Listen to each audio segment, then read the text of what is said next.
'75, and then I continued my studies, and eventually, ran into you. Eventually. Uh-huh. And I want to pick up on that side, but something just came up I want to ask you before we go there. This is a little off subject, but I'm thinking about the fact that this is coming up on like 50 years post Woodstock, and you were a part of that, of what that was. And as we look now, not just musically, but to me, there was a social and spiritual moment that happened then that changed everything about how we look at life in America. Um, what are your thoughts now, 50 years removed from that moment when you were part of what is an iconic minute in American history?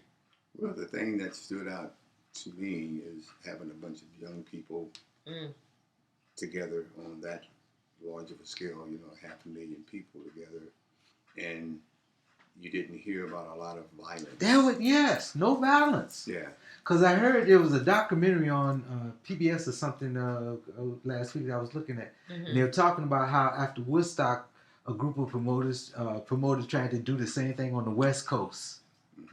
And they said that what happened on the West, it went totally berserk. It went wild. It was dead arrests, dead deaths actually happened at that concert. Yeah, that's what I heard too. And so it was a special time and place, and you got all these people together. Not that it was a bunch of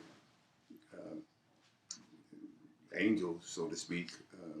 There were things that were being done that weren't proper, you might say. But the point is that you got this many people together, and the focus is not violence. No. The focal point is not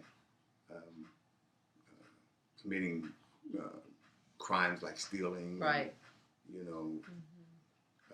The focus was the music, and so it was very unique in that sense because there've been a lot of violence in large gatherings since those times. So that was special. So that stood out.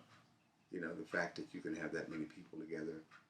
And another thing that stood out, in a lot of different fields, and we can include music, there's a lot of competition.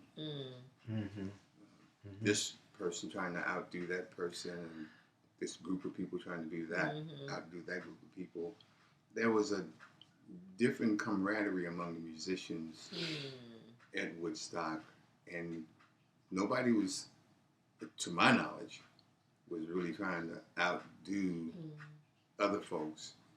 It's like, I'm wishing you well. I hope you go out there and tear it up. Yeah. And I hope you have a successful show. And everybody was pulling for everybody else because everybody suddenly found themselves in a unique situation of playing in front of 500,000 people. Nobody there ever played in front of that many people, to my knowledge.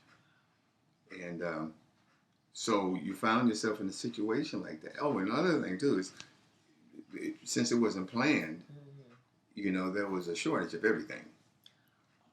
People were sharing with one another, and trying to help one another, and at the same time have a good time, Wow. And I imagine a lot of people certainly had the option to leave, even if you had to walk. Nobody was holding you there, against your will. Yeah. But everybody wanted to be there because there was such a feeling of camaraderie and among the musicians, which, it's normal for one band to want to try to outdo the other band. One act wanted to outdo the other act, but that wasn't the feeling. Even backstage, it was just a bunch of love and unity, and hope you do well. Unique times. So that's a piece of history. I'm glad. So what happened was 14 years later,